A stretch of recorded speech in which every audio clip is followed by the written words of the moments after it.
Hello, everybody. Welcome back to Retro Radio, episode 609, coming to you on Wednesday, August 13th. We're going to talk about the latest in USC football, including big news on the injury side of things, on defense. We're going to talk about Alicia's big certainties for the 2025 season, and so much more. As always, you can follow us on social media at Reign of Troy, email us, reign-of-troy-fanside.com, and our phone number, 818-643-7227, Suck It What's Bruin Show. I'm your host, Michael Castillo, joined along with my co-host here in the Reign of Troy studio in Los Angeles, Alicia D'Artola. Hello, everybody. Hello. We are back. 2 podcasts a week begin now. If you're an audio-only listener, there was a drop on Monday, little roundtable that we had with our friends, Jake Merrifield from the West Bruin Show, and Kenny Martin, formerly of Traveler Hates Thursdays. I thought that was super fun. We did it on the road at Jake's place, but it was a blast. Yeah, it's always great. I love Jake and Kenny. They're 2 of my favorite people in the world. So getting to podcast with them, getting to hang out and have dinner with them beforehand, lovely tri-tip that Jake made for us. It was really, really fun. We every time we do that, we're like, we got to do that more often. Like, why don't we do that during the season? Yeah. So we'll see what comes of that. Yeah, hopefully we can figure something out and all sort of get together later on. That's on audio only. Next week, we will have 2 video pods. And from here on out until the rest of the season, we'll be with you multiple times a week. Monday, we are going to preview the offense. Next Wednesday, we're going to preview the defense. So 2 episodes next week. Join us live on YouTube, 4 p.m. Pacific time, Monday and Wednesday, to preview the offense and the defense. So, here we are. The 2025 college football season is upon us. And, Alicia, I think we got to begin with your certainties. You put out a tweet the other day. You kind of riled some people up. So this is your chance to sort of, get everything in there and explain what you're thinking when it comes to your 7 big certainties going into 2025. Yeah, so we've been talking about the team a lot, and I feel like all of our conversations are about things that I'm uncertain about, and all of the conversations I'm having with people on social media are things I don't know about, and I'm just one big shrug, like, I don't know. It could be good, it could be bad, who the heck knows? So I sort of had a thought of okay, what are the things that I am certain of? Like, what things do I feel strongly will be, good or bad or whatever that they are, instead of just like a big old shrug. And so I put together that tweet. I just started listing things that I was certain of, and I got to 7. And not everyone was super happy about the last 2. Well, let's start from the beginning. We'll go through one by one. We'll start with your number 1. What's your number 1? Okay, Makai Lemon is a stud. I think that Makai Lemon is an outstanding receiver already. Yeah. I think the only thing that will slow Makai Lemon down in terms of his productivity would be his availability. I didn't want to make these like bold predictions, but if I was going to make them bold predictions, I would go as far as say that Makai Lemon will be like all Big Ten, that Makai Lemon will be a 1,000-yard receiver. I feel pretty strongly that Makai Lemon, if he is available for all of USC's games in 2025, that he will be a 1,000-yard receiver. I think he's wide receiver number 1. I think he's the go-to guy in this offense, and I love Jacoby Lane, but I still have questions about Jacoby Lane's game-by-game impact. Yeah. We know he can be a red zone threat. We know that he can spark and have a big game, but I am more confident in Makai Lemon's ability game 1, game 2, game 3, game 4, game 5, and so on, that he will be the lead receiver in each of those games, where my feeling with Jacoby Lane is that it'll be fluctuate a hell of a lot more. So my certainty comes from Makai Lemon just being a really damn good receiver and somebody that USC is going to be able to rely on, that can be a safety blanket for Jaden Mayava. And it's good to go into a season, I think, with that level of certainty around USC's wide receiver number one. That's not where USC's been in the last couple of years. And I'm happy to have USC back in that space. Yeah, Mekhi Lemon last year had a strong season. You look at 58 receptions through the first 2 years. Last year, all told, 52 catches, 764 yards, 3 touchdowns. I think the floor is very high for Mekhi Lemon, right? Like you talk about the comparisons with him and Jacoby Lane. I think Jacoby Lane has a higher ceiling, in part because we saw him with 12 touchdowns last year. But if we're talking certainties, things that you will absolutely go to bat for and you will feel good about, the hills to die on, Mekhi Lemon being wide receiver 1 or at least 1A, I think it's as good of a certainty as you could have on offense. Yeah, and when Mekhi Lemon was, out injured and unavailable in the past 2 seasons, USC's offense has looked worse. He's the, Eric Gentry, not in the same way. We'll talk more about Gentry, but like he's the guy for me that when he's available, you can tell the difference for USC's offense in a similar way to the way that when Eric Gentry's on the field, you just there's you can't even like quantify it or put metrics on it. It just, the eye test looks very different when Gentry is on the field for defense and when Mekhi Lemon is on the field for the offense. Yeah, absolutely. Let's get to number 2. What's your number 2 certainty? What do you got? I am not worried about the running back room at all. Not even a little bit. I think Wayman Jordan has the potential to be a great player, but I'm not even necessarily banking on him being a great player. There's a lot of buzz about him coming out of camp. Love to hear it. I think that what he did at the junior college level should get everybody really excited, and the only question around him is, can he come up and replicate that level of play at the FBS level? There is still a question mark there, but I feel pretty good about him, being good. I feel good about Eli Sanders. I feel good about Brian Jackson. Like, I feel good about the freshmen. I have zero worries about the running back room. Whoever it is that emerges as RB1 or 2 or whatever the rotation is, whatever it is, it's just the only position on the team, I think, that I'm looking at going like, it's fine. There's literally no reason to worry. And normally every season I come in terrified of the running backs because I assume that running backs will just have injuries and guys are going to go left and right, and who's going to be number 1, who's going to be number 2, are they going to even do 1 and 2, thunder and lightning, or is an individual, like all of those kinds of things. I'm always asking those questions, and there's like this strange sense of calm over me for this season, in part because the track record at this point for USC bringing in transfer running backs is so damn good. Yeah, maybe USC is due for a dud, but they brought in 2, so they've sort of like covered their bases on that. If Wayman Jordan is a dud or Eli Sanders is a dud, I think the chances are that the other one will pick up the slack. The freshman running backs are, Harry Dalton and Riley Wormley have gotten, good buzz on them and feel like they are not so far from being able to stand in if USC needs some guys. Brian Jackson, we know, is somebody who has a whole lot of potential, certainly as a short yardage back, but if he needed to come in and be RB1, am I stressing it too much? We saw it in the SRS distribution Las Vegas Bowl. Yeah, right? Maybe stylistically, he doesn't quite fit exactly, like he's not a 1-for-1 with like a Woody Marks, but I still think he could carry the load. Yeah. So the situation at running back, it's really refreshing, and these are famous last words, but really refreshing to be able to go like, at the very least, I don't have to worry about that room. Yeah, I think when you talk about the track record, I feel like we've been a broken record about this for several podcasts now, right? Like 2021, SC brings in Keontae Ingram. He was really damn good, and I know that's not a Lincoln Riley coach team. That's not a Lincoln Riley transfer, but very good when he came over from Texas.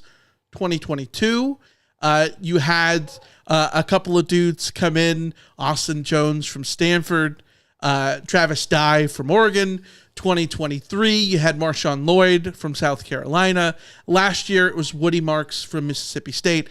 And all those guys every single one of them was productive in their own right. We saw sort of a two-headed backfield with Dye and Jones, especially early on in 2022. And then when Dye got hurt towards the end of the season, Austin Jones stepped in with no issue at the end of the season as well. So I think that sort of thing can work out here, because I don't know if Wayman Jordan or Eli Sanders is going to be the number one, but even last year we saw it with Quentin Joyner that he could be a reliable change of pace back, a number two guy to Woody Marks, and both of those guys could be productive last year. So yeah, I have faith there with you as well. Well, I think it's interesting because, I've had conversations pretty much every offseason now with the rise of the transfer portal and the question of I think there are trends that are coming in of what transfer positions are most suited to coming in and making an immediate impact. Yeah.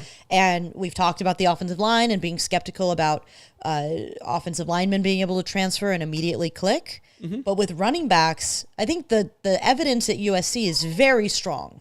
And evidence in other places too is very strong that running backs can just be inserted and they can just be the dog. Like, it's not a position that you need a ton of like chemistry with a quarterback or chemistry with a fellow offensive lineman or scheme fit and all that kind of stuff. Like, if you have a good running backs coach, which USC does, and they drill the guys in and know what they're doing, then you're just going to get good production out of running backs that you identify as having the sort of physical and mental skills that you want, and turn them in and plug and play. I think it also helps that this is a scheme that very running back friendly.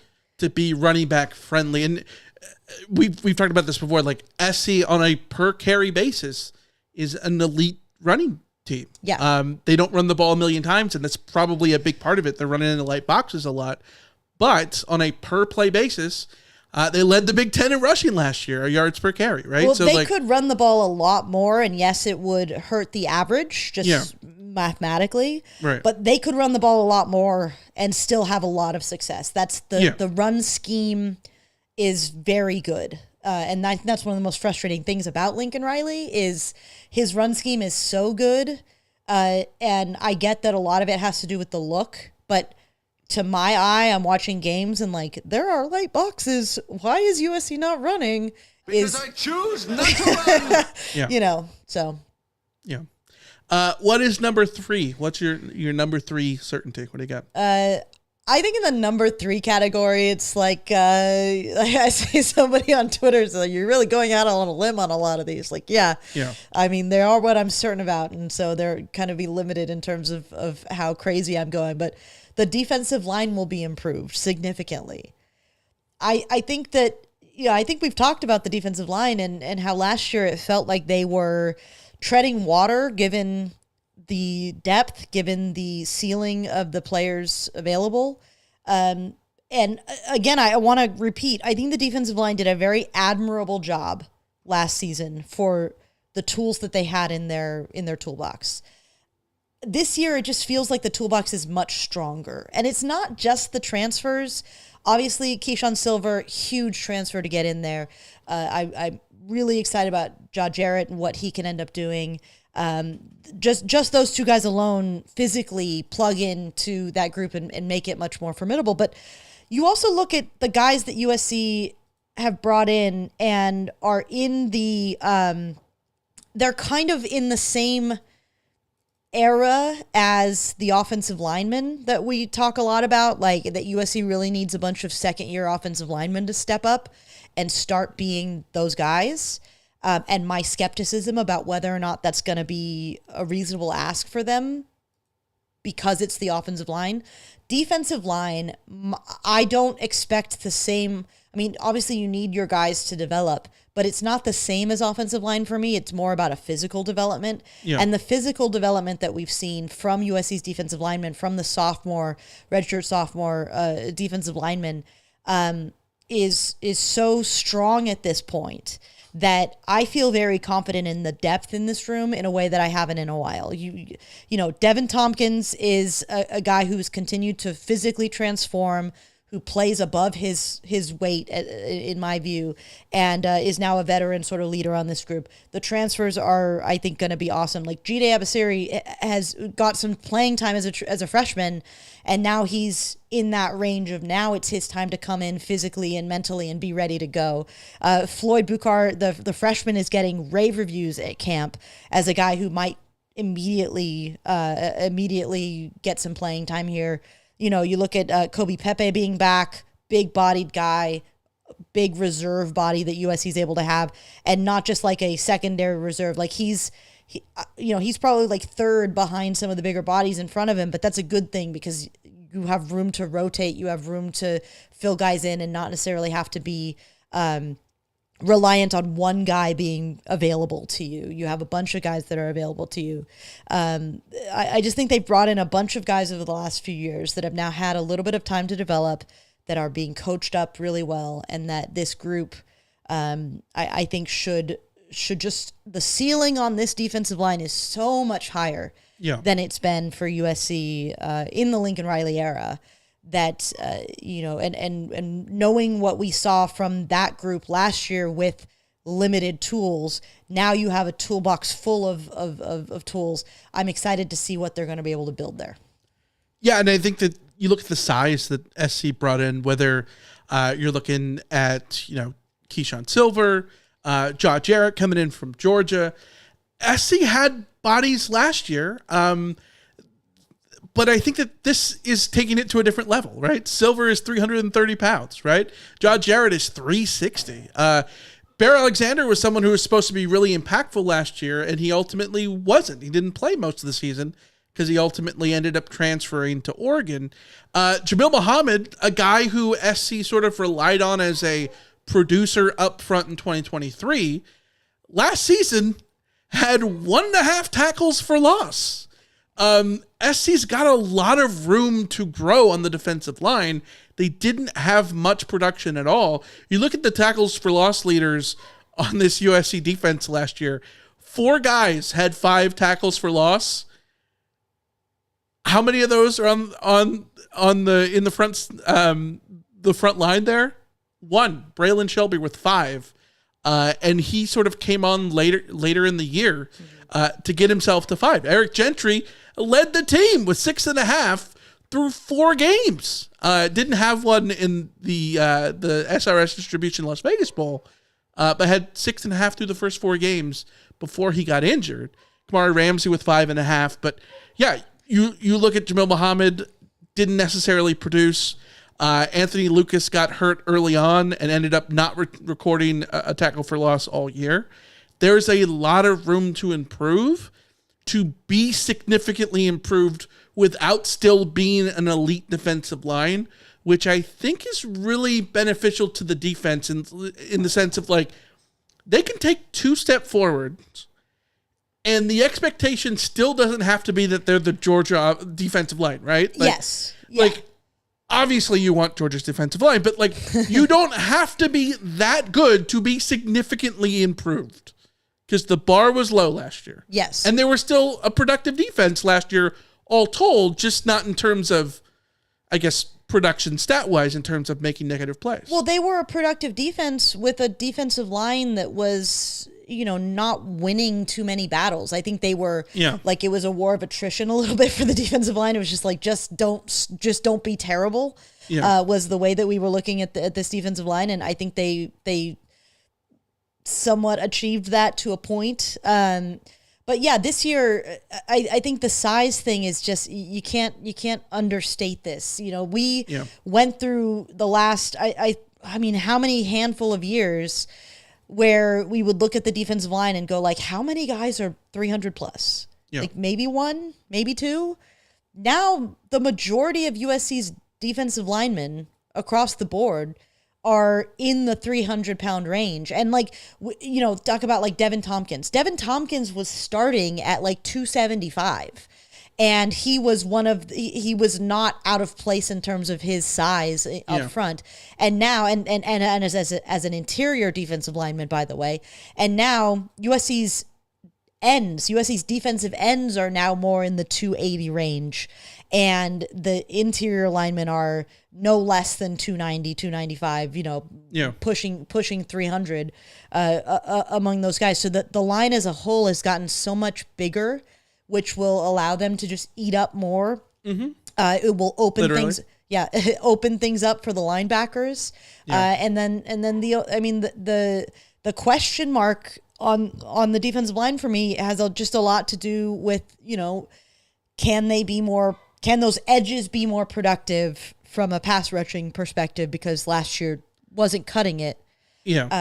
And there's still guys that need to prove that, but I think that it just gets a lot easier to be effective as a pass rushing defense if you have more sort of like certainty and reliability in your interior defensive linemen, and sort of knowing who your edges are going to be, and just the whole group as a whole is going to, what is it? Rising tide lifts all boats. Yeah. Trivia question for you. Last year, according to the roster, so this is the listed weights, right? How many defensive tackles do you think SC had that had a 3 at the beginning of their weight column? This was last year? Last year.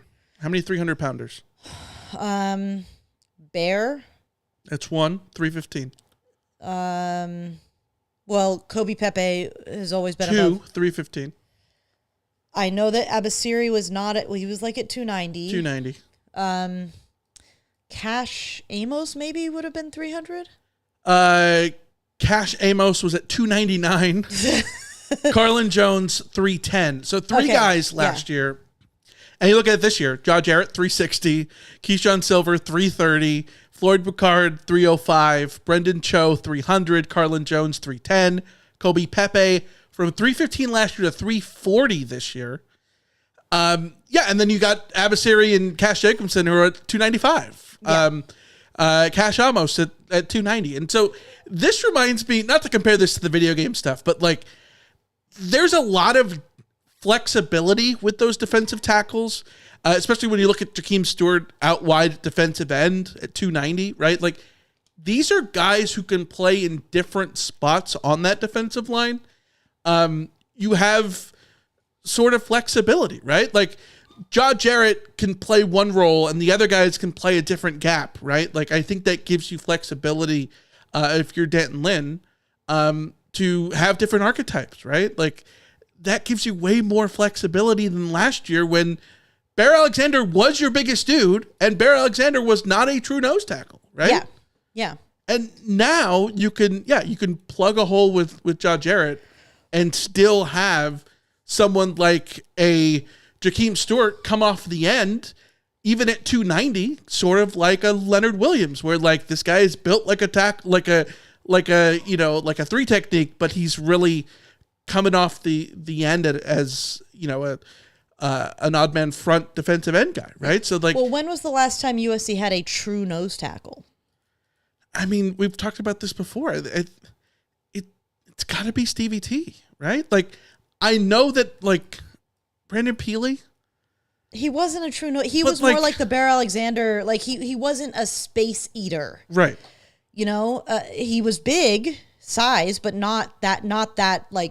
Archetype, right? Yeah. I'm with you. Like is Stevie T at best. Antoine Woods is the first name that comes back to me in the sense of just like the true massive size eater. Yeah.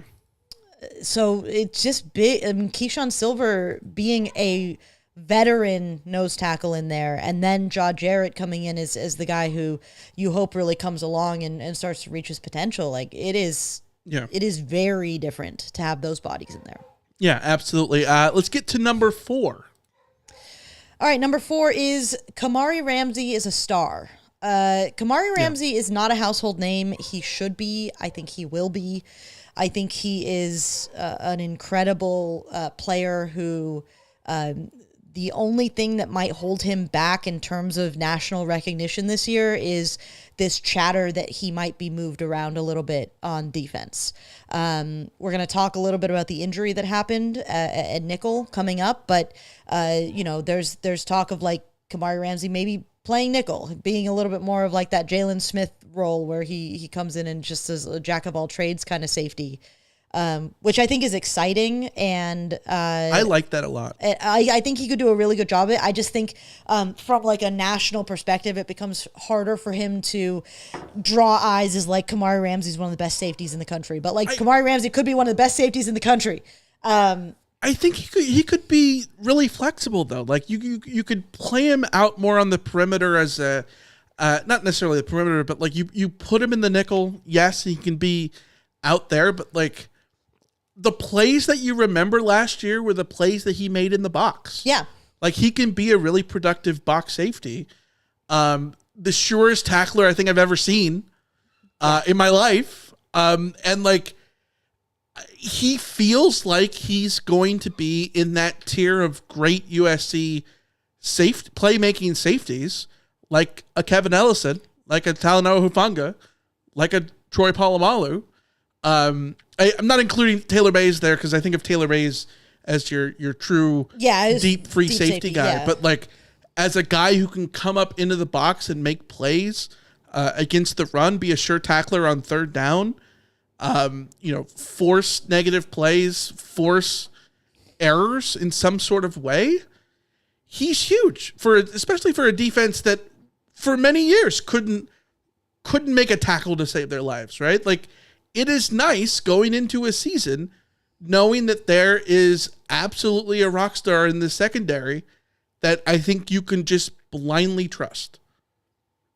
Yes, and it's kind of, I think bringing up Talanoa Hufanga there is a good pull in the sense of he is a player on that level in terms of this guy is the world is his oyster. Like he's going to be just an absolute playmaker who you cannot not account for if you are the offense. He is just going to be out there making plays. You don't have to worry. If Kamari Ramsey's in a space, wherever they put him, at safety, nickel, bring him into box, have him close to the line of scrimmage, put him back out, like, I am not worried in the slightest. I am not worried at all. What I think is interesting about Kamari Ramsey's role, potentially, is I think we went into the season thinking that Kamari Ramsey and Bishop Fitzgerald would be your starting safeties. If they do end up being a little bit more flexible with the positions of either of those two guys, sort of opens the door for someone like Christian Pierce to maybe come in and get his playing time at safety, which I'm not opposed to.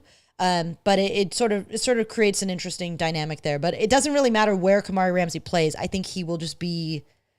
He's a star. He is. One of those guys that's just a difference maker on defense. And I really want the broader nation to be conscious of that when it comes. I'm not mad that USC doesn't have any, preseason All-Americans, and it's very, USC's representation on the preseason All Big Ten teams is pretty low. I'm not mad about that in the sense of like, I don't think USC is in a position to complain at this point. But if I was going to complain, it would be on behalf of Kamari Ramsey. Yeah, if there's going to be an All-American on this team, it's Kamari Ramsey. Yes. Yeah, undoubtedly. Bishop Fitzgerald, by the way, tell me that's not like, what would it be? Maybe a battleship? No, it's a high school in Illinois. It's something. The USS Bishop Fitzgerald was in port, and they fired missiles down. You can hear that newsreel, right? Like, I haven't seen anywhere if we've gotten an explanation for like Bishop, like what's the story behind Bishop as a first name. Well, from what I know, that he's someone who likes to slash. He's a real diagonaler, and that's sort of what you want to see there. I'm just right? curious. Yeah. All right, let's get to number 5. Number 5 is that Eric Gentry will make all the plays. Eric Gentry He made him last year, even in 4 games. Like, I think, we've said this now and we say it on repeat, but it's because it's true. When Eric Gentry is on the field, the defense is just different. Mm-hmm. The defense is just different when Eric Gentry is on the field. He is, the sack thing alone from last year, the tackles for loss thing alone. 6.5. He didn't even play the majority. He played a fraction of the season, not just less than half of the season, like a fraction of the season, and he still led USC with tackles for loss. which is a problem in itself. But it's like, if you had just said that, there's a world where, where USC's tackle for loss leaders last year, like nobody has more than 2, and Gentry leads the team in tackles for loss simply because he had 3, He had 6.5 from the linebacker spot. Like, that's a pretty good season from the linebacker spot, just straight up. And that's in a fraction of a season. I'm so excited to see him come in this year and be able to continue to make that kind of impact. He's an impact player. Yeah. And if he's on the field, he will make an impact. That is what I am very certain of. Yeah, I think when you think of all-time great linebacker performances in a game, I go back to Stuart Cravens had 2 great games, Oregon State and ASU in 2014. Pelier Naoteote, 2018 against Colorado, one of the all-time greats. One-game performances. Us coming on the CarCast, be like, give this guy the 55. Yeah, didn't pan out. But Eric Gentry against Michigan last year, 12 tackles, 3 tackles for loss, and a forced fumble, a huge forced fumble in that second half, gave SC a way more than a puncher's chance to win that game. They should have won the game, right? He makes plays. He's dynamic. And on a team that USC got stops defensively last year. I think we felt way better about the defense than we had in previous years, right? Like, they were way better at tackling. They got stops. They were a little bend don't breaky. They didn't create a lot of turnovers and negative plays. Havoc plays, right? Yeah. Eric Gentry, his middle name might as well be Havoc. Like, that is what he does. And so if you include him in this linebacker core and you have him and Desmond Stevens playing off of each other, I think that will be huge, absolutely huge for SC, because, like you said, if he's playing, there is no doubt that his impact will be felt in some sort of way. Well, you think about, this last year's team was just a couple plays away from winning 9 games, winning 10 games, Sure. And you think about where USC was in terms of you on a team in a sport where 22 plus players have to make an impact in any given game. Yeah. It's hard to say outside of like a quarterback that a single player is accounting for wins and losses. Yeah. But I think it's pretty clear to me that if USC has Eric Gentry outside of those first 4 games of the season, Eric Gentry is the difference between winning and losing in several of these games. The Minnesota game in particular, I think he would have made a huge impact. Minnesota, like all of those games. I mean, maybe Penn State, who the heck knows, because it was Penn State. Yeah. But yeah, Maryland, Washington, Minnesota, those games against teams that USC just needed one play to make the difference, 2 plays to make the difference. Those havoc plays that Eric Gentry can be responsible for, that is the difference between winning and losing. And so I don't think you can.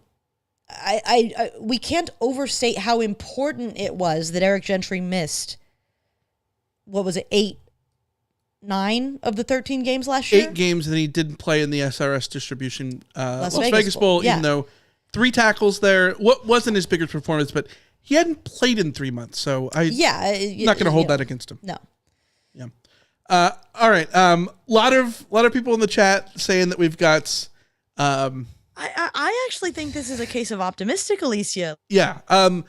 Alicia, let's turn the tide, because I think your last 2 might be a little bit on the opposite of that. Might have to play this. Pessimistic Alicia is out in full force. Yeah. Alicia, why were people mad at you for your 7 certainties on social media? Why were people mad at you? Here we go. You've been so optimistic through 5. Yeah. Yeah. What's number 6? Eric Gentry is going to miss games with injury. He's going to miss at least 1 game with injury. I'm sorry. It's just going to happen. I'm not rooting for this. I'm not wishing for this to happen. I'm absolutely praying this doesn't happen. Yeah. Nothing will make me happier to be wrong than this. Yeah. But I've also been around the block long enough. You know, I have been a USC fan since I was 13 years old. I am now, correct me if I'm wrong, Michael, am I 35? Am I 36 yet? I don't remember. You turn 36 next month. I turn 36 next month. Okay, so we're talking more than 20 years of being emotionally invested in this football team. I have gone through this way too many times, and I am older and wiser, and I have turned a corner when it comes to injury-prone players, which is to say, I no longer pin my emotional investment on injury-prone players. No. 2015, Trey Madden. He's healthy, guys. He's the guy. He's matching Marcus Allen for his early season running. Like, this is the season. Trey Madden for Heisman, and he's injured. Yeah. Daniel Amadabebe, guys, when he's healthy, dude, he's going to be a star when he's healthy. He's going to be one of the best tight ends the USC's had since Fred Davis when he's healthy.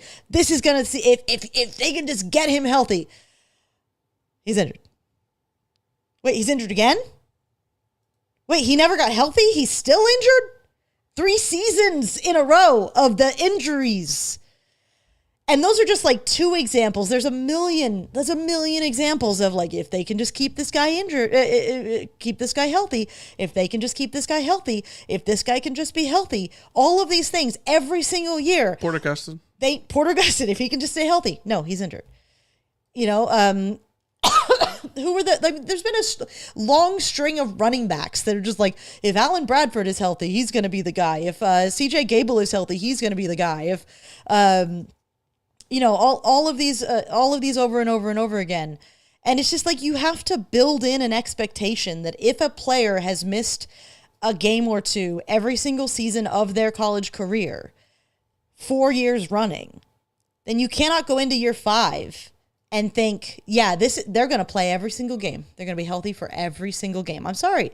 It's just, I'm not betting on it. I'm actively preparing myself for that.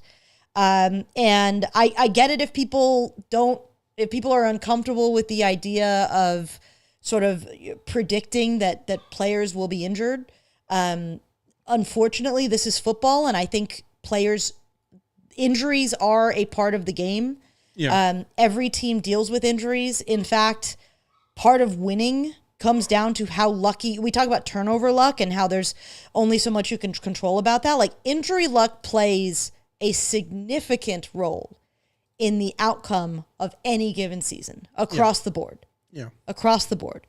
If you told me right now that USC will make it through this season with all 5 starting linemen healthy, starting offensive linemen healthy the whole way through, and that USC was able to start the same 5 every game through the beginning to the end of the season, I would tell you that USC is going to be competing for the Big Ten title. Because despite all of my misgivings about this offensive line, that level of health makes such a big difference from an offensive line perspective. And it's the same on defense with the linebackers. USC has had too many linebackers who have been just injury prone, and every time USC needs the linebackers to be ready and available, the injuries just happen. They just do happen. Yeah. And it's and I'm sorry to say this, it's not just Eric Gentry. You know, we talk about Makai Lemon. Like, I worry about Makai Lemon at this point, because 2 seasons running, Makai Lemon has not been able to make it through the whole season. I will say that I don't think Makai Lemon's lack of availability is quite the same at all, right? Like, his freshman year, he misses 4 games, but he also was a depth rotational guy. I don't know, like. But wasn't it a hamstring injury? I'm just going to be honest. Anytime any player has a hamstring injury or any kind of muscle pull, I get really nervous about their ability to not have more muscle related injuries the rest of the way. It's just the trends. It's just the trends. And I think what makes Eric Gentry so difficult is it's the concussions, you know? Unfortunately, this is a reality of concussions. Once you get them, it's harder to avoid them. Well, I don't know that it's harder to avoid them as much as it is like every subsequent one is prone to be worse. Yes. And damage your ability to continue playing because it gets riskier and riskier. And with Eric Gentry, I think everybody, you and me included, want to see him on the field. At the same time, we want to see him healthy, and we want to see him, hanging out with his grandkids 50 years from now and all those kind of things, right? Yeah, I want USC to do right by Eric Gentry. I want Eric Gentry to do right by Eric Gentry, and so in that sense, as costly as it was to lose him last season, I am grateful that they shut him down. That was not an easy decision to make. We've seen a lot of players, across all levels of the sport who have a hard time shutting it down when the question of, is it safe for them to go back out and play is... I think it was helpful that he had the redshirt year. Yes, absolutely. Because I wonder if he doesn't have the redshirt year, does he push it? I mean, unfortunately, players often do push it and often face the the unfortunate consequences of this is a sport where if you're going to be playing it, it sort of demands that you put yourself at risk, and that sucks. That's the worst thing about this sport.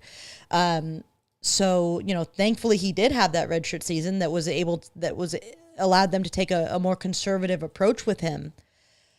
Having said that, I would hope that they treat him with kids' gloves in this season. And this is one of the things that I'm frustrated about with the decision to not be aggressive with linebacker transfers for this year, because USC's linebacker room is again in a position where, you can't afford really to have Eric Gentry not on the field. You can't really afford to protect him in terms of how many reps he has during a game. I think Jaden Walker, there's a lot of buzz about him. And so it would be nice if they were able to form a little bit of a rotation there. I'm very curious about what the plan for Anthony Beavers is, as far as whether or not he is going to be a break glass in case of emergency type option, or if he's actually going to be part of that rotation. Mm-hmm. Tamir Robinson is a big question mark for me in terms of are they ready to have him go straight from the transfer to being a member of that rotation. So I have a lot of questions about the depth on this. There's more bodies than USC has had in a little while, but what is the viability of those bodies? I think still has yet to be answered. I don't want to have to find out the viability of some of those bodies at the back end of that unit, because I would love for Gentry and Stevens and Walker to just be the three that go through the season. I'm just, I'm not naive. I think you have to prepare yourself for the inevitability of having to dip into that depth. Likely because, you just never know what's going to happen with Eric Gentry, but you also never know what's going to happen with any of these players. Prophet Brown, we were counting, penciling him in as the starting nickel, and then, shit happens in football. And we'll get to that in a few minutes. Yeah.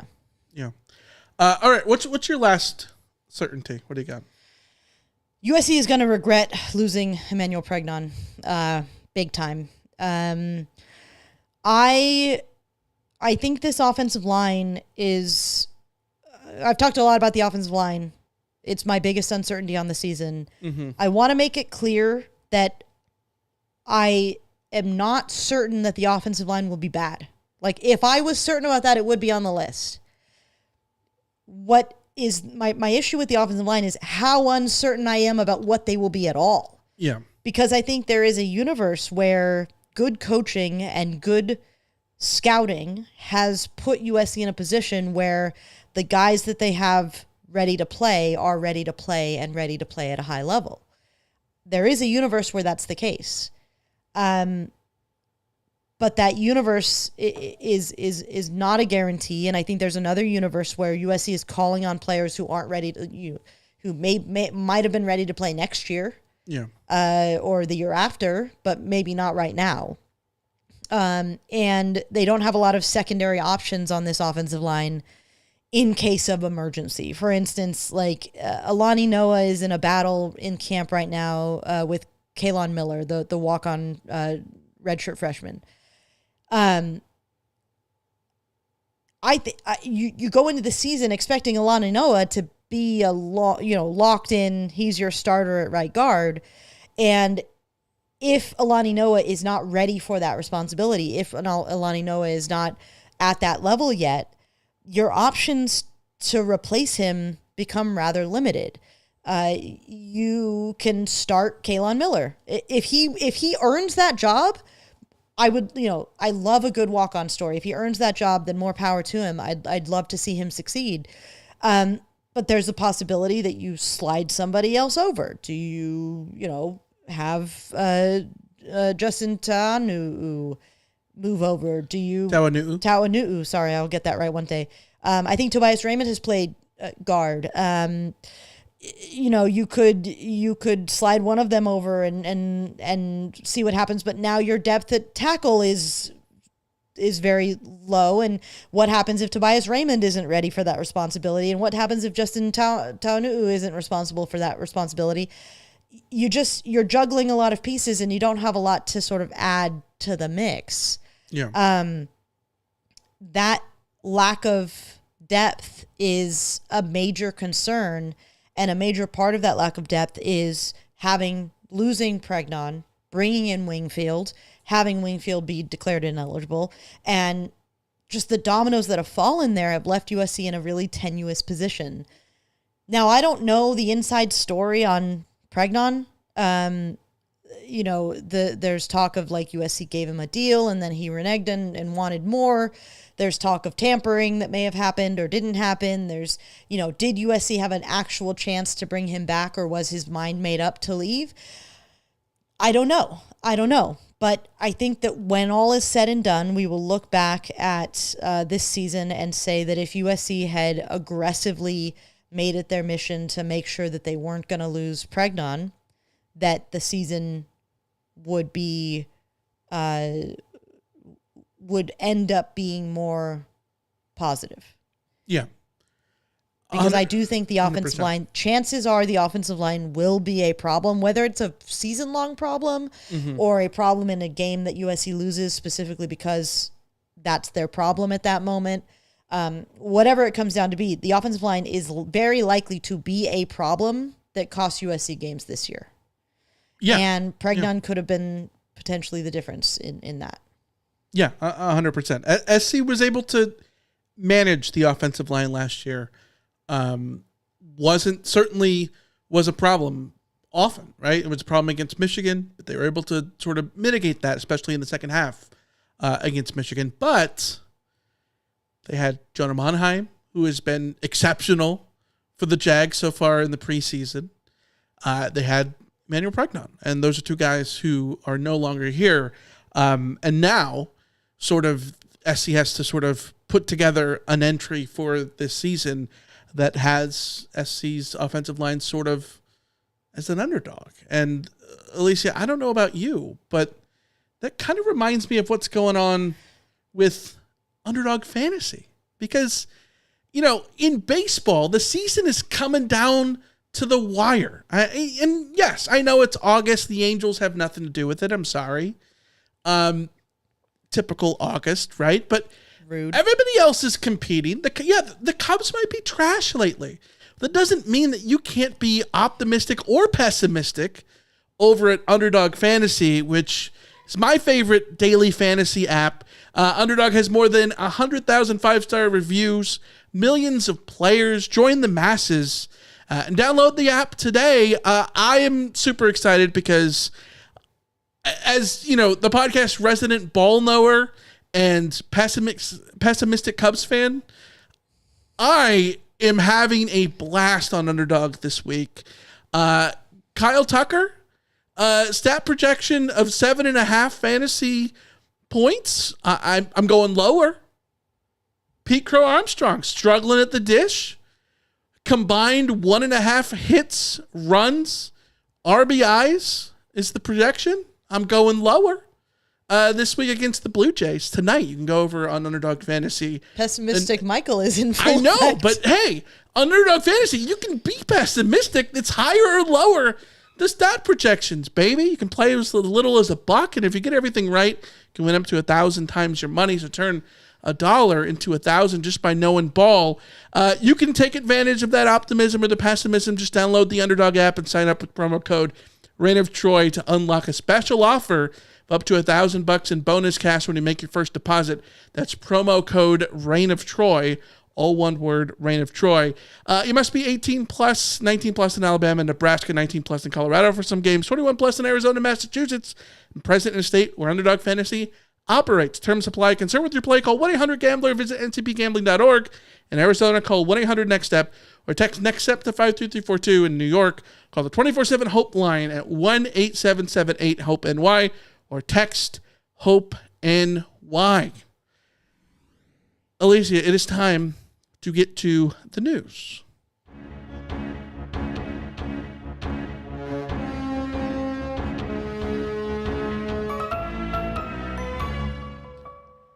The news is not all good for the Trojans. Prophet Brown was someone hoping that, SC was hoping that he would speak the gospel to them defensively.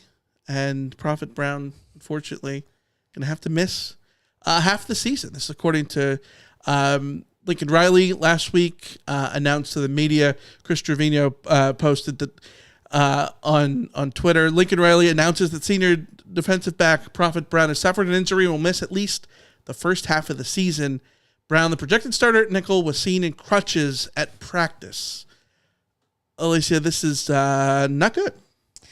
This sucks. I mean, injuries suck, man. Prophet Brown is a guy who I have expected to transfer each of the last 2 years. It didn't look like he was, up there in the pecking order of corners.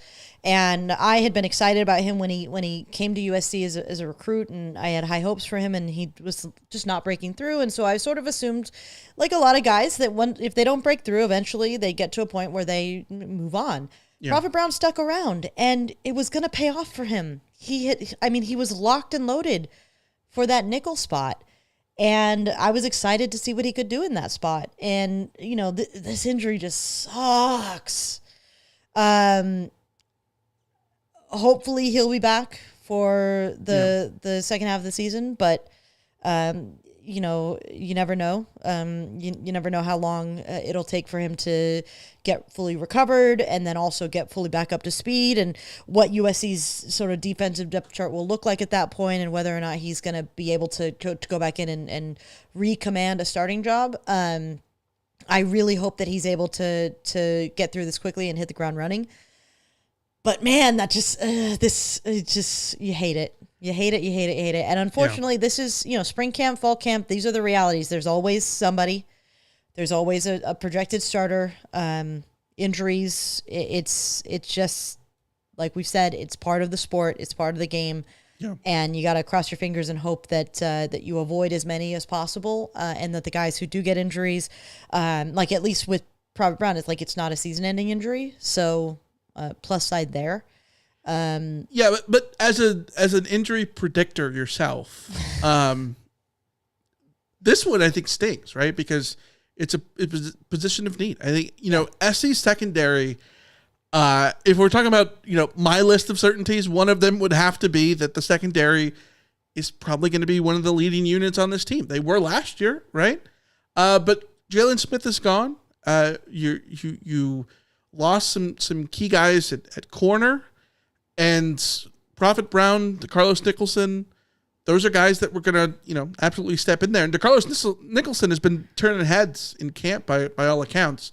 But at nickel, this sort of brings forth the idea of Kamari Ramsey maybe moving over there. I think it's going to be interesting to see how sort of it all comes together. You talked about the lack of certainty. Yeah. I am certain that USC will have a good secondary because I trust the coaches there and I trust the personnel that USC has coming through. I think USC has depth there that I'm relatively confident in, but there's a huge uncertainty in the fact of like, what are those five? What are the five? We know it's Kamari Ramsey. We suspect it's Bishop Fitzgerald. DJ Harvey is. It would be very shocking if DJ Harvey wasn't a starter. So you've got sort of three certainties, and then the second. I would say DeCarlos Nicholson feels like a pretty strong fourth guy. But you don't know because Marcellus Williams and Chasen Johnson have also been turning heads a little bit, have also been part of that competition. Prophet Brown was going to be in that competition, just sort of like slotted in for the nickel. Now Alex Graham, the true freshman, has been getting some sort of name drops about whether or not he's going to be able to compete in that group now for the nickel or sort of in a rotation spot. Do they end up identifying a new person who's going to be their primary nickel? Do they slide over Kamari Ramsey? Do they slide over Bishop Fitzgerald? What does that mean for Christian Pierce? What does that mean for Kennedy Urlacher? What does that mean for the freshmen, the freshman safeties like Steve Miller and like Marquise Gallegos and RJ Sermons and little Rodney. There's just so many, like, the uncertainty there is like, I don't actually know what the 5 or what a 2 deep looks like for this group. Not in the bad way, like sometimes I feel like with the USC's offensive line, but I would have a hard time sort of listing out and being certain about like, it's 100% DeCarlos Nicholson is going to be the starter. I suspect DeCarlos Nicholson will be the starter alongside DJ Harvey simply because he's a returning senior. Mm-hmm. And I always default to the older the player is, the more likely they are to be at that starting job. Yeah. But there's a lot of, who knows? I was thinking about this. Sorry to get sidetracked, but mentioning RJ Sermons, it just sort of popped in my head. RJ Sermons, his dad, Rodney Sermons, played with RJ Soward. Do you know what RJ Soward's name is? Rodney. Oh, yeah. Rodney J. The name J. J-A-Y. I love that. R. Period. J-A-Y. Soward. And Rodney Sermons is also RJ. Oh, there you go. The more you know. The more you know. Yeah. Trojan Fight in the chat says, I think they're being optimistic about Brown. I wouldn't be surprised if he misses most or all of the season. I think it's not a bad question though, because if you are Prophet Brown, you redshirted in 2021. You don't get the COVID year because you didn't. He was a 2021 signee. He redshirted in 2021. He 2022, 2023, 2024, 3 years. This was going to be his 4th and final year of eligibility. Does it behoove him to sort of roll the dice on a medical redshirt and look to come back in 2026? I think it's something they have to consider.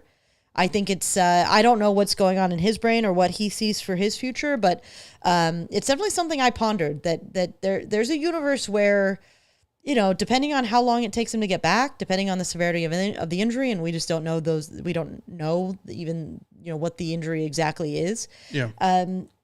Is there an argument for him to, I think shut the book on 2025 and focus on 2026? I don't know. It's a question. I think it's going to depend how the season goes and how that injury goes, right? Yeah. Like, if it's truly half the season and after 6 games he feels good and the defense needs him, mm-hmm. then by all means allow Prophet Brown to be the divine intervention on the season, right? If not, if the starters have emerged and they're pretty strong, SC has figured out a way not to have him in the mix. And if you're Prophet Brown, you're wanting to put together a redshirt senior season that is truly, able to, propel you to, playing on Sundays and all that stuff. Yeah, then it makes sense to pursue a medical redshirt. So we're going to see. As Andrew in the chat says, everything is so up in the air this season. Yes. Mm-hmm. Yeah, it's all up in the air. Yeah. Other sort of camp little quick hits here. Punt returner 1 right now is Makai Lemon. Punt returner 2 is Zacharias Williams. Your thoughts there? Somebody in the chat earlier was asking why people are so nervous about Makai being the punt returner. Yeah. I think it was Fighting on MC. Is that the sentiment? Because, I mean, personally, if he's good at fielding punts, put him back there. That's how I feel. I think that you want the ball in the hands of your best playmakers as often as possible. Yeah. And maybe data says otherwise, but I would wager that guys get injured on, 3rd and 10 just as often as they do going back and returning a punt. I understand concerns around special teams and all that kind of stuff, but when it comes to returners, I am much more open to just he's a playmaker. Get the ball in his hand and let him roll. I'm not concerned about punt returners or kick returners getting injured. I am concerned about other special teams guys like the gunners and all that kind of stuff getting injured. That's a bigger special teams coverage. Yes, I think we could have a conversation about how many starters should be doing those jobs if you can get away with not having starters doing those jobs. But for return men, no, let him go. Yeah, if he's going to get hurt, he's going to get hurt, right? You could just as easily hurt doing something on offense, right? We're only talking about a few plays a game to put out there. And for the most part, he's probably going to be fair catching most of the balls anyway. Yeah. Right? That's just how punts go, right? I don't mind it. I do think there's a world in which you don't want your guy, your starter, fielding punts. But to me, that's if you have a dire situation where you've lost other receivers, then maybe you need to protect them at all costs. But even that's a specific case. If Makai Lemon is really good at returning, allow him to return, right? Mm-hmm. Just let him do it. Shotgun tweeted out earlier this week, when asked about position battles that are particularly close, Lincoln Riley said the interior of the defensive line will be, quote, interesting to see since some guys have been banged up and everyone is healthy now. I'm not sure what that means. I'm not either, but I think the biggest takeaway is everyone is healthy on the defensive line. I mean, that's big, yeah. I don't mind this. I think that when you look at USC's too deep on the defensive line, I'm happy for there to be some competition there. I wish I had a better sense of what positions we're talking about. Are we talking about Jaw Jarrett's pushing Keyshawn Silver? Are we talking about, G.Day Abasarius pushing Devin Tompkins? Are we talking about Braylon Shelby and Cam Fountain going back and forth? Are we talking about Jakeem Stewart getting in the mix to start? I don't know what we're talking about, but it should be interesting to see. I agree, Lincoln. Yeah, I don't know. The other news to mention is that the AP polls preseason version is out, and the Trojans again are not ranked. First time since 2019, the SC is not ranked in the preseason AP poll.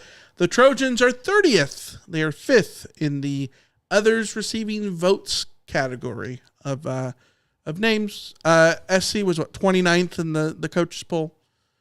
Same thing. We did get a comment from last week on YouTube from Kasu that says, regarding why SC is unranked in the coaches poll, there's one point you didn't mention. There's a national narrative around our head coach, especially after a 7-5 and 6-6 season. It can't just be the quarterback. Look how many teams in the top 25 have new and unproven quarterbacks.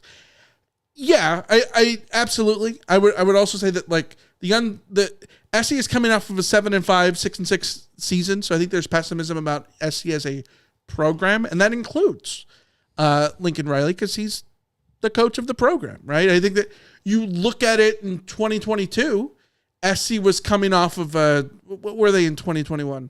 4-8, 5.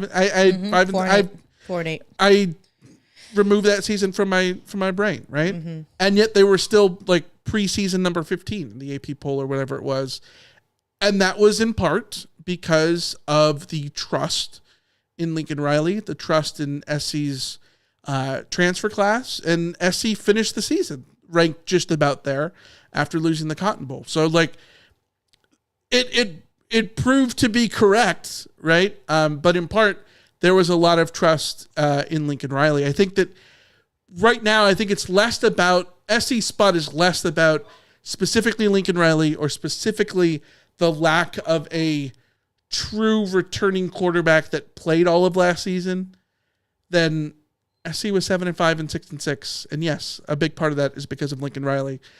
When we were talking about the unproven quarterback stuff and quarterbacks getting a bump, I think we're just speaking in general, not like, it's not that teams without returning quarterbacks can't be ranked high. They absolutely can. But that is a factor in why some teams get the benefit of the doubt than others. When you're doing these rankings, you're putting together a pros and cons list, right? And a returning quarterback will always be worth a few points on that pros list. Yeah, and I think that's the big thing, is that what we're seeing is that USC isn't getting the benefit of the doubt in a way that a lot of other teams are. Trojan Fight mentions Oklahoma. Yes, LSU is getting the benefit of the doubt heavily. Michigan is getting the benefit of the doubt. There's a lot of teams that are getting the benefit of the doubt that USC is not. The reason for that is, yes, the quarterback. I agree that it is skepticism about Lincoln Riley. Mm-hmm. I also think, and this is... It's also talent level. Those teams have out-recruited SC of late. But, I mean, if you look at, like, the blue chip ratio, USC's up there in the blue chip ratio, so which is why USC should, like... I think that, for instance, like Josh Pate has his ranking, his top 25. He has USC number 15. Yeah. And he put on Twitter, AP poll voters will regret the day they ever had USC ranked 30th. And I'm inclined to agree with him in the sense that, like, USC, when they are like this, USC should probably always just be ranked somewhere in the 15 to 25 rank, just sort of like shake it up and throw them in there, because the fact is that USC's blue chip talent ratio is still high enough to argue that they are just a top 25 team, regardless of the skepticism that you might have about the quarterback, about the head coach, and all of that kind of stuff. There was a lot of skepticism about Clay Helton every year, and yet USC kept getting ranked, in Clay Helton seasons. The reason I'm not necessarily complaining about USC not being ranked, even though I do think there's absolutely an argument to rank them, is because of the conversation we continue to have. The uncertainty level is just too high with too many positions here. And USC doesn't have enough household names to sort of mask that. We all know that Jacoby Lane is a hell of a player, and we all know that Makai Lemon is a hell of a player, and we all know that Eric Gentry and Kamari Ramsey are stars, but they're not nationally known names. Yeah. They're not guys that are coming up in All-American conversations, and so when people look at this roster for USC, I don't think they see a lot of names that stand out to them. And I think they look at things like the offensive line and see my concerns about the offensive line, not me specifically, just like the things that I've been pointing out about it.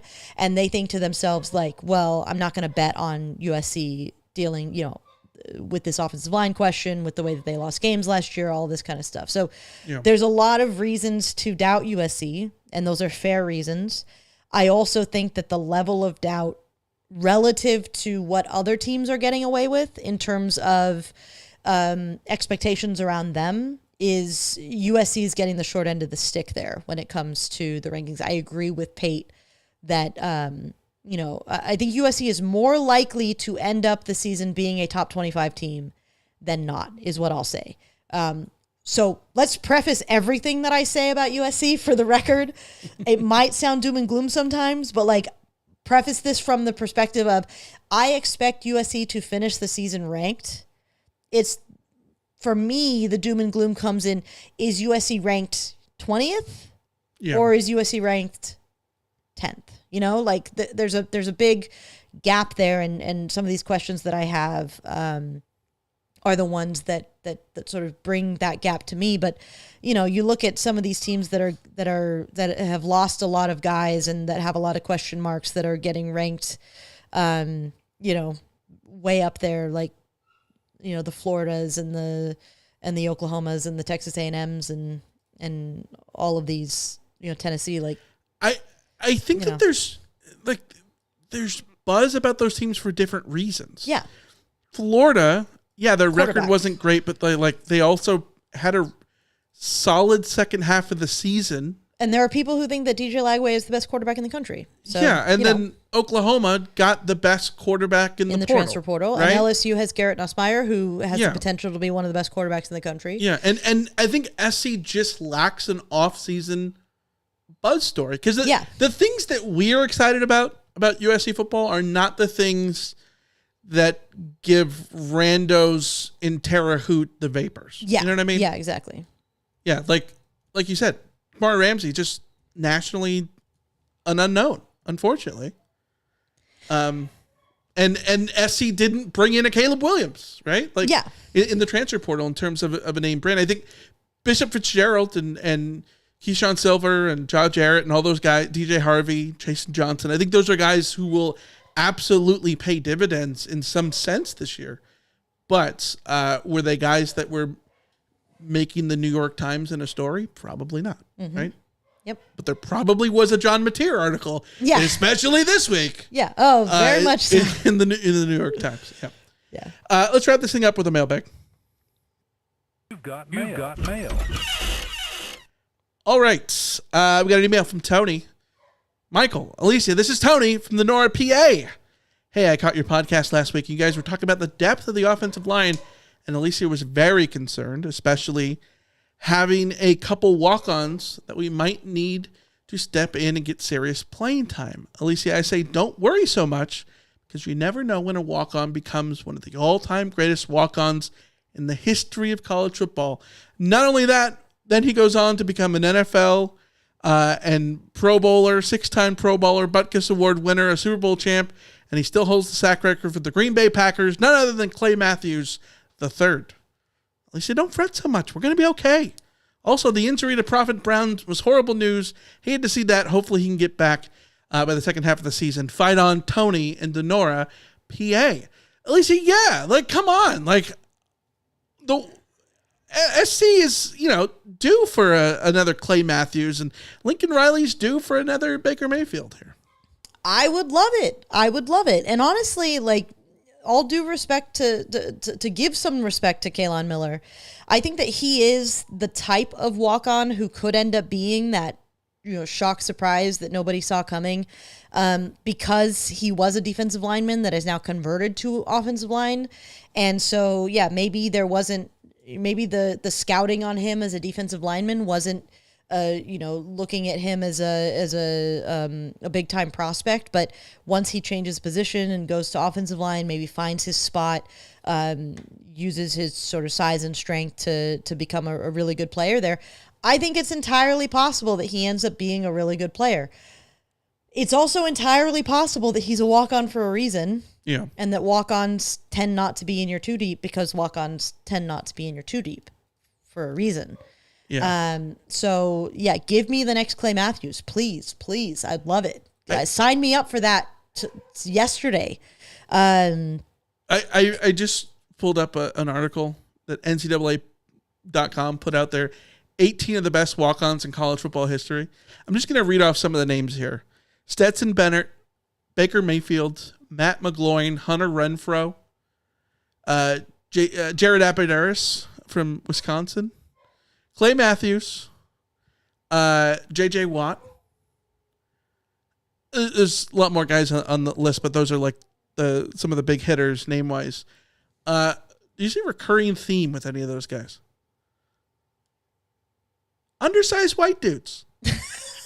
Right? I mean, yeah, which Kalon Miller is not. So sorry to him. That's the boat. J.J. Watt, he was a walk-on because I think he played hockey at Central Michigan, right? Yeah. And so, his story is a little bit different. But, the other dudes, these are your prototypical, he's in the gym every day kind of guys, But again, that's... So, J.J. Watt is a good example here because... He was, I'm looking at his Wikipedia. So he was a 2-star recruit, but he was sort of like a tweener in the sense of is he a tight end or a defensive end? It wasn't quite clear. He had done a lot of different sports, and he wasn't necessarily football wasn't the end all be all necessarily. So He starts out as a tight end. They suggest moving him to offensive tackle. And then he ends up being a walk-on defensive end. Yeah. So that, like, what position does he play question being the reason that he wasn't a full-fledged, like, people didn't recognize how great he could become at the time. That could be the Kalen Miller story. It really could be. And I would love it to be. Yeah. The problem is, like, that, the NCAA can put together a list of, like, the 17 best walk-ons in NCAA history. Yeah. They can't do the, like, 500 best, 3-star recruits, because there's just many more examples of 3-star or 4-star guys who have gone on to be really good football players. It's about like probability. I could go to John Mateer and ask him to have him put money on USC winning the national title this year. And that bet could pay off for me. It could, theoretically. I mean, stranger things have happened. Leicester won the Premier League. Yeah. So I'm not going to rule anything out. Why did they win the Premier League, though? Because Eden Hazard beat Spurs. Well, there you go. Yeah. Well, why did they win the Premier League? Because they just happened to have... They did it in a season where everybody else was bad. Everyone else was bad, and the team that they won the Premier League with, you look at the players that were on that team, they all went... I mean, they were some really damn good players, it turned out. So, that's the position that USC could find themselves in, is nobody expects them, and then suddenly they go and do it all. But the probability is that USC will not win the national title this year. Mm-hmm. So that's just sort of where I'm coming from, is I'm certainly not ruling out Kalen Miller being a hell of a player for USC. I think it is more likely that the walk-on is a walk-on for a reason, but I would love to be proven wrong. I just found an image, and I'm trying to figure... Oh, I know how to do it. And I have to get this image on here for our YouTube viewers. I was scrolling down through this article, and they have the here it goes. Here's if you're watching this on YouTube, I just put it up. Brandon Bullsworth. He's the inspiration behind the Bullsworth Trophy, created in 2010. In an incredible career at Arkansas, the late 1990s. This picture, Alicia, you can't see this. I just pulled up the YouTube, so I will find... Is this an incredible picture? It just or what? popped up. Those glasses are fantastic. It's amazing. Everything about this photo is chef's kiss. The expression, the see-through jersey, the chin strap, the giant shoulder pads, the chin strap. Yeah. The concussion helmet, mouth guard or whatever. Yeah. Oh yeah, the mouth guard that is strapped to the face mask. Yeah. Yes. Yeah. It's incredible. Absolutely incredible. Anyways, yeah.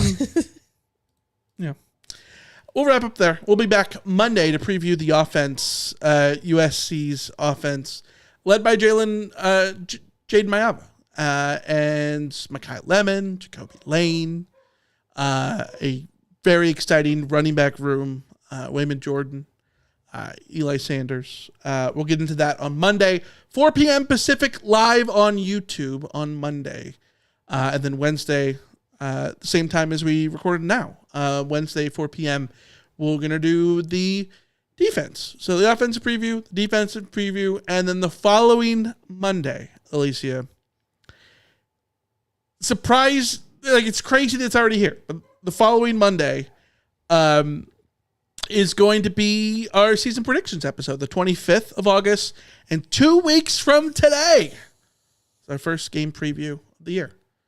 SC and Missouri State coming up at the Coliseum on August 30th. We're getting close, 17 days away, but we're going to preview it 2 weeks from now, and then we'll have a CarCast that night after the SC and Missouri State Bears game. So a lot of stuff coming to you here on Mandatory Radio. Make sure that you're subscribed. Hit the little bell so you get notifications there on YouTube. Make sure you're subscribed on Apple Podcasts, Spotify, wherever you listen to us. And go check out our audio-only episode roundtable that we put out with Kenny and Jake earlier this week that we had a blast. And it's a two-parter. There is a second part over at the What's Brewing Show, so go listen to that as well. But until then, we will see ya. See ya. See ya.